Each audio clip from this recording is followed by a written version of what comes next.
ताई या ठिकाणी सांगा की या ठिकाणी रोहित पवारांच्या समर्थनार्थ तुम्ही आलेला आहात, काय सांगाल, कशा भावना व्यक्त कराल? ईडीने रोहित पवारांना बोलवलेलं आहे आणि ते पूर्ण त्यांना सहकार्य करतील.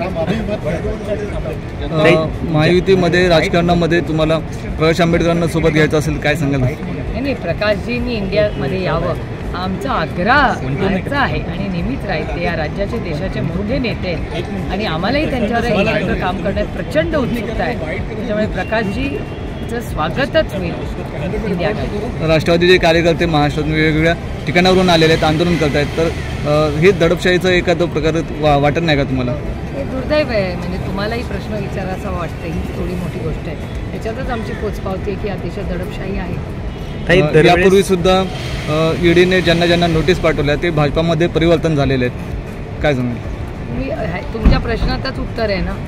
त्याच्यामुळे ज्या पद्धतीने प्रश्न तुम्ही विचारला आहे त्याचा अर्थ ज्यांच्यावर केसेस काश्मीर टू कन्याकुमारी झाल्यात असे बरेचसे नेते आज भारतीय जनता पक्षाबरोबर आहेत.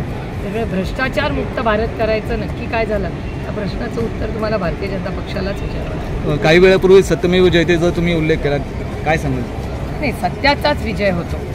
कदाचित रस्ता थोडा अवघड असतो, परखड असतो, संघर्षाचा असतो, पण सत्याचाच विजय होतो. न्यायिक केसमध्ये सत्याचाच विजय.